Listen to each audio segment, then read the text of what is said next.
तारकासुर के सताए हुए देवताओं का ब्रह्मा जी को अपनी कष्ट कथा सुनाना और ब्रह्मा जी को उन्हें पार्वती के साथ शिव के विवाह के लिए उद्योग करने का आदेश देना। ब्रह्मा जी के समझाने पर तारकासुर का स्वर्ग को छोड़ना और देवताओं का वहां रहकर लक्ष्य सिद्धि के लिए प्रयत्नशील होना। सूर्य जी कहते हैं, तदनंतर नारद जी के पूछने पर पार्वती के विवाह और विस्तृत प्रसंग को विस्तृत करने के लिए ब्रह्मा ने तारकासुर की उत्पत्ति और उनके उग्रता, मनवांछित वर प्राप्ति और देवता और असुर सबको जीतकर स्वयं इंद्र पद पर प्रतिष्ठित हो जाने की कथा सुनाई। तत्पश्चात ब्रह्मा ने कहा, तारकासुर तीनों लोगों को अपने वश में करके जब स्वयं इंद्र हो गया तब उसके समान दूसरा कोई शासक नहीं रह गया। वह जितेंद्रियासुर त्रिभुवन का एकमात्र स्वामी होकर अद्भुत ढंग से राज्य का संचालन करने लगा। उसने समस्त देवताओं को निकालकर उनकी जगह दैत्यों को स्थापित कर दिया। विद्याधर आदि देव योनियों को स्वयं अपने कर्म में लगाया। मुने तदनंतर तारकासुर के स्थायी हुए इंद्र आदि संपूर्ण देवता अत्यंत व्याकुल और नाथ होकर मेरे शरण में आ गए। उन सब ने मुझे प्रजापति को प्रणाम करके बड़ी भक्ति से मेरा स्तमन किया और अपने दारुण दुख की बातें बता करके कहा, प्रभु आप ही हमारी गति हैं, आप ही हमारे कर्तव्य का उपदेश देने वाले हैं, आप ही हमारे धाता एवं उद्धारक हैं। हम सब देवता तारकासुर नामक अग्नि में जलकर अत्यंत व्याकुल हो रहे हैं। ऐसा सनिपात रोग में प्रबल अवस्थी में निर्बल हो रही जाती है, जैसे उसी प्रकार असुर ने हमारे सभी क्रूर उपायों को बलहीन बना दिया है। भगवान विष्णु के सुदर्शन चक्र पर हमारी विजय की आशा अवलंबित रहती है, परंतु वह भी अपने उसके कंठ पर कुंठित हो गया। उसके गले में पड़कर वह ऐसा प्रतीत होने लगा है मानो उस असुर को फूल की माला पहनाई गई हो। मुझे देवताओं का यह कथन सुनकर मैंने उन सबसे समायोजित बात कही। देवताओं मेरे ही प्रदान से दैत्य तारकासुर इतना बढ़ गया है, अतः मेरे हाथों उसका वध होना उचित नहीं। जो इससे पलकर बड़ा हो और उसका उसी के द्वारा वध होना योग्य कार्य नहीं है।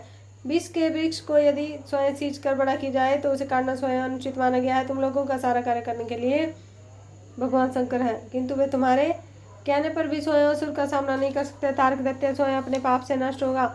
मैं जैसा उपदेश देता हूँ तुम वैसा कार्य करो। मेरे वर के प्रभाव से न तो मैं तारकासुर का वध कर सकता हूँ, न भगवान विष्णु कर सकते हैं, न भगवान शंकर ही उसका वध कर सकते हैं। दूसरा कोई वीर पुरुष और सारे देवता मिलकर भी उसे नहीं मार सकते। यह बात मैं सत्य कहता हूँ देवता, यदि शिव जी के वीर से कोई पुत्र उत्पन्न हो तो वही तारक दैत्य का वध कर सकता है, दूसरा नहीं। सूर्यश्रेष्ठ गण, इसके लिए जो उपाय मैं बताता हूँ उसे करो। महादेव जी की कृपा से वह उपाय अवश्य सिद्ध होगा। पूर्व काल में जिस दक्ष कन्या सती ने दक्ष के आगे में अपने शरीर को त्याग दिया था, वही इस समय ही पत्नी मेना के गर्भ से उत्पन्न हुई है। यह बातों में भी विदित है। महादेव जी उस कन्या का पाणी ग्रहण अवश्य करेंगे। तथापि देवताओं तुम स्वयं भी इसके लिए प्रयत्न करो। तुम अपने यत्न से ऐसा उदय करो जिससे मेनका कुमारी पार्वती में भगवान शंकर में अपने वीर का आधान कर सके। और भगवान शंकर उधर बेता है, उनका वीर ऊपर की ओर उठा हुआ है। उनके वीरों को प्रसंकलित करने में केवल पार्वती ही समर्थ है, दूसरी कोई बला शक्ति ऐसा नहीं कर सकती। गिरिराज की पुत्री वे पार्वती इस समय युवावस्था में प्रवेश कर चुकी हैं और हिमालय पर तपस्या में लगे हुए महादेव जी की प्रतिदिन सेवा करती रहती हैं। अपने पिता हिमान के कहने से काली जीवा और अपनी दो सखियों के साथ ध्यान प्राण परमेश्वर शिव की आग्रह सेवा कर सकते। तीनों लोगों में सबसे सुंदर पार्वती शिव के सामने रहकर प्रतिदिन उनकी पूजा करती है। तथापि वे ध्यान मगर में ईश्वर मन से और ध्यानहीन स्थिति में नहीं आते, अर्थात ध्यान भंग करके पार्वती की ओर देखने का विचार भी मन में नहीं लाते। देवता चंद्रशेखर शिव जी इस प्रकार से काली को अपनी भार्या बनाने की इच्छा करे, वैसी चेष्टा तुम लोग शीघ्र प्रयत्न पूर्वक करो। मैं उस दैत्य के स्थान पर जाकर तारकासुर को बुरे हाथ से हटाने की चेष्टा करूंगा, अतः अब तुम लोग अपने स्थान को जाओ।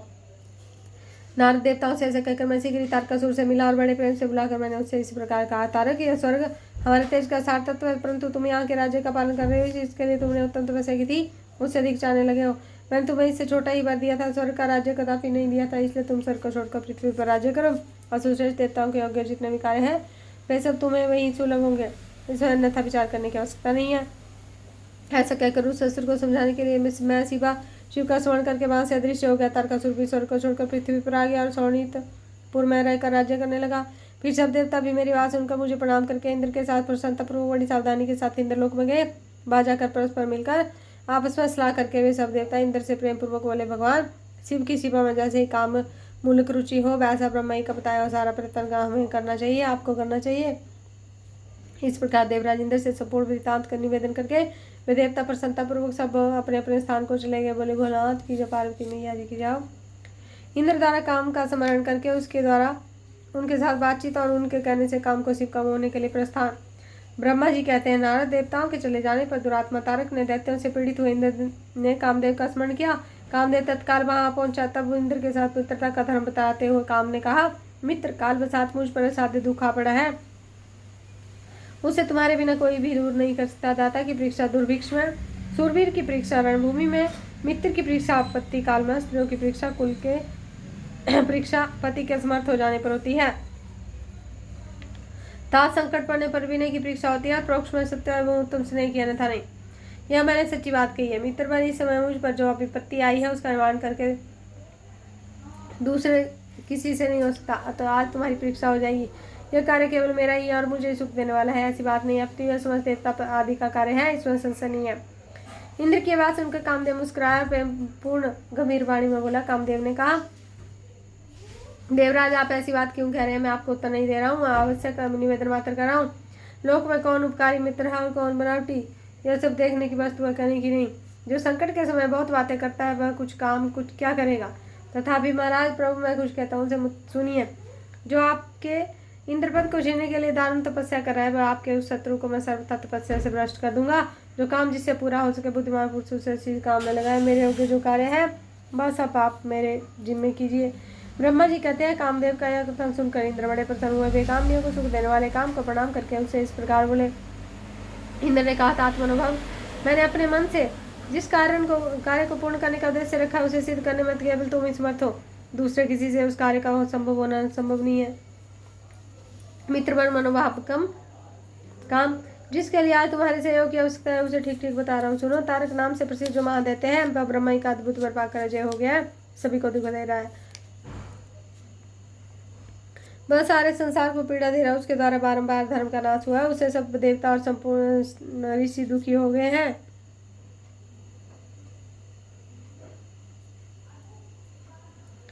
संपूर्ण देवताओं ने पहले उसके साथ अपनी पूरी शक्ति लगाकर युद्ध किया था।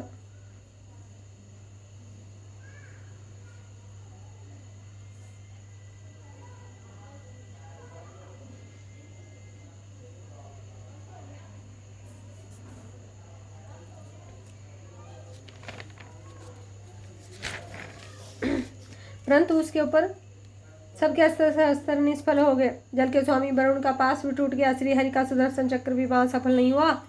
श्री विष्णु ने उसके कंठ पर चक्र चलाया किंतु वह वहां कुंठित हो गया। ब्रह्मा जी ने महायोगेश्वर भगवान शंभु के वीर से उत्पन्न हुए बालक के हाथ से इस दुरात्मा दैत्य की मृत्यु बताई है। यह कार्य तुमसे अच्छी तरह और प्रयत्न पूर्वक करना चाहिए मित्रवर। उसके हो जाने से हम देवताओं को बड़ा सुख मिलेगा। भगवान शंभु की राज हिमालय पर अपनी उत्तम तपस्या करने में लगे हैं। वे ही हमारे प्रभु और कामना के बस में नहीं है। गिरिराज नंदिनी पार्वती पिता का की आज्ञा पाकर अपनी दो सखियों के साथ उनके समीप रहकर उनकी सेवा में रहती हैं। उनका यह प्रयत्न महादेव जी को पति रूप में प्राप्त करने के लिए ही है। प्रति भगवान शिव अपने मन को संयम नियम में बस में रखते हैं। माँ जिस तरह से उनकी पार्वती में अत्यंत रुचि हो जाए तुम्हें वैसे ही प्रयत्न करना चाहिए। यही कार्य करके तुम कृतार्थ हो जाओगे, हमारा सारा दुख नष्ट हो जाएगा। इतना ही लोक में तुम्हारा स्थायी प्रताप भी प्राप्त हो जाएगा, हल जाएगा। ब्रह्मा ही कहते हैं, नारद इंद्र के ऐसा कहने पर कामदेव का मुखारबिंद प्रसन्नता से खिल उठा। उसने देवराज से प्रेम पूर्वक कहा, मैं इस कार्य को करूंगा, इस पर संशय नहीं है। ऐसा कहकर शिव की माया से मोहित हुए काम ने उस कार्य के लिए स्वीकृति दे दी और शीघ्र ही उसका भार ले लिया। वह अपनी पत्नी रति और बसंत को साथ लेकर बड़ी प्रसन्नता के साथ उस स्थान पर गया जहाँ साक्षात योगीश्वर शिव उत्तम तपस्या करे थे। बोली, भला हाथ की जाओ पार्वती मैया की जाओ। रुद्र की नेत्राग्नि से काम का भस्म होना, रति का लाभ देवताओं की प्रार्थना से शिव काम को द्वापर में प्रद्युम्न रूप में से नूतन शरीर की प्राप्ति के लिए वर देना और रति का संबनगर में जाना। ब्रह्मा ही कहते हैं, मुने काम अपने साथी बसंत आदि को लेकर वहां पहुंचा। उसने भगवान शिव पर अपने बाण चलाए। तब शंकर जी के मन में पार्वती के प्रति आकर्षण होने लगा, उनका धैर्य छूटने लगा। अपने धैर्य का हासिल देखकर महायोगी महेश्वर अत्यंत विस्मित हो मन ही मन इस प्रकार चिंतन करने लगे। शिव बोले, मैं तो तपस्या कर रहा था, उसमें विघ्न कैसे आ गया? शीघ्र कुकर्मी ने मेरे यहाँ चित्त में विकार पैदा कर दिया। इस तरह विचार करके सतपुरुषों के आश्रय दाता महायोगी महेश्वर शिव शंका युक्त तो संपूर्ण दिशाओं की ओर देखने लगे। इसमें वाम भाग में बाण खींचे हुए खड़े हुए काम पर उनकी दृष्टि पड़ी। वह मूर्छित मदर अपनी शक्ति के घमंड में आकर पुनः अपना बाण छोड़ना ही चाहता था। नारद इस अवस्था में काम पर दृष्टि पड़ते ही परमात्मा श्री गिरीश को तत्काल रोष आ गया। मुनि उधर आकाश में बाण से धनुष लिए खड़े हुए काम ने भगवान शंकर पर अपना अमोघ अस्त्र छोड़ दिया, जिसका निर्माण करना बहुत कठिन था। परंतु परमात्मा शिव पर वह अमोघ अस्त्र भी मोह हो गया, व्यर्थ हो गया। कुपित तो परमेश्वर के पास जाते हुए शांत हो गया। भगवान शिव पर अपने अस्त्र के व्यर्थ हो जाने पर नर्मद काम को बड़ा भय हुआ। भगवान मृत्युजय को सामने देखकर काम उठा। इंद्र आदि समस्त देवताओं का स्मरण करने लगा। मुनि श्रेष्ठ अपना प्रयास निसफल हो जाने पर काम के भय से व्याकुल उठा। मुनीश्वर कामदेव के स्मरण होने पर वे इंद्र आदि सब देवता वहां पहुंचे और शंभु को प्रणाम करके उनकी स्तुति करने लगे। देवता स्तुति कर ही रहे थे कि कुपित हुए भगवान हर के ललाट के मध्य भाग से तृतीय नेत्री से बड़ी भारी आग तत्काल प्रकट होकर निकली। उसकी ज्वालाएं ऊपर की ओर उठी थी। वह आग धू धू करके जलने लगी। उसकी प्रभा प्रलय अग्नि के समान जान पड़ती थी। वह आग तुरंत ही आकाश में उछली और पृथ्वी पर गिर पड़ी। फिर अपने चारों चक्कर काटती हुई धराए से ईनी हो गई। साधु भगवान क्षमा कीजिए, क्षमा कीजिए। यह बात जब तक देवताओं के मुख से निकले तब तक ही उस आग ने कामदेव को जलाकर भस्म कर दिया। उस वीर कामदेव के मारे जाने पर देवताओं को बड़ा दुख हुआ। वे व्याकुल हो हाय यह क्या हुआ ऐसे कहकर जोर जोर से चित्कार करते हुए रोने बिलखने लगे। उस समय विकृचित हुई पार्वती का सारा शरीर सफेद पड़ गया। काटो तो खूनी। वे सखियों को साथ लेकर भवन को चली गई और कामदेव के जल जाने पर रति वह एक क्षण तक अचेत पड़ी रही। पति की मृत्यु के दुख से वह इस पर पड़ी रही मानो मर गई हो। थोड़ी देर में जब होश आया तब वह अत्यंत व्याकुल हो रही। उस समय तरह तरह की बातें कहकर विलाप करने लगी। रति बोली हाय मैं क्या करूँ, कहाँ जाओ, देवता ने यह क्या किया, मेरे उदंड स्वामी को बुलाकर नष्ट करा दिया। हाय हाय नाथ स्वामी प्राण पिया, हाय मुझे सुख देने वाले प्रियतम, हाँ प्राणनाथ यह क्या हो गया। ब्रह्मा ही कहते नारद इस प्रकार होती बिलखती और अनेक प्रकार की बातें कहती रहती। हाथ पैर का पटकने लगी और अपने सिर के बालों को नोचने लगी। उस समय उनका विलाप सुनकर वहां रहने वाले समस्त वनवासी जीव वृक्ष आदि स्थावर प्राणी भी बहुत दुखी हो गए। इसी बीच में इंद्र आदि संपूर्ण देवता महादेव जी का स्मरण करते हुए रति का आश्वासन दे इस प्रकार बोले। देवताओं ने कहा तुम काम के शरीर का थोड़ा सा भस्म लेकर उसे यत्न पूर्वक रखो और भय छोड़ो। हम सबके स्वामी महादेव जी कामदेव को पुनर्जीवित कर देंगे और तुम फिर अपनी प्रियतम को प्राप्त कर लोगी। कोई किसी को न सुख देने वाला है न कोई दुख देने वाला है। यह सब लोग अपनी अपनी करने का फल भोगते हैं। तुम देवताओं को दोष देकर व्यर्थ ही शोक करती हो।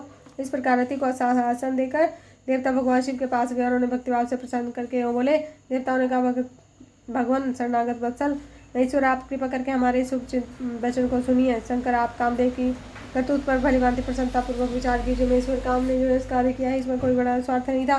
दुष्ट तारकासुर से पीड़ित हुए हम सब देवताओं ने मिलकर उससे यह काम कराया। नाथ शंकर इसे आप अन्यथा न समझे। सब कुछ देने वाले देव गिरीश सती साध्वी रति अकेली ही दुखी होकर विलाप करी है। आप उसे सांत्वना प्रदान करें। शंकर यदि इस क्रोध के द्वारा अपने कामदेव को मार डाला तो यही समझेगी कि आप देवताओं से समस्त प्राणियों का सहार कर डालना चाहते हैं। रति का दुख देखकर देवता नष्टप्राय हो रहे हैं, इसलिए आपको रति का शोक दूर करना चाहिए। ब्रह्मा कहते हैं नारद संपूर्ण देवताओं के वचन सुनकर भगवान शिव प्रसन्न हो उठे और इनसे इस प्रकार बोले।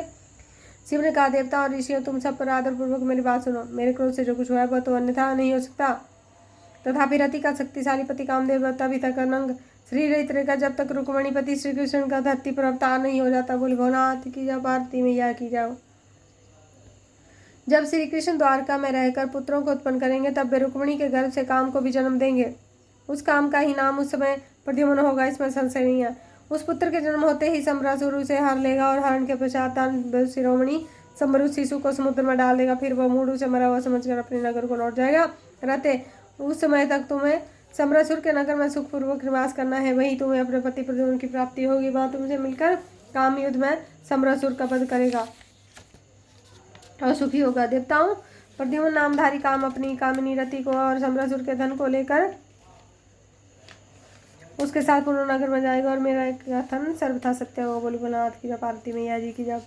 ब्रह्मा जी कहते हैं नारद भगवान शिव की यह बात सुनकर देवताओं के चित्त में कुछ उल्लास हुआ और वे उन्हें प्रणाम करके दोनों हाथ जोड़ विनीत भाव से बोले।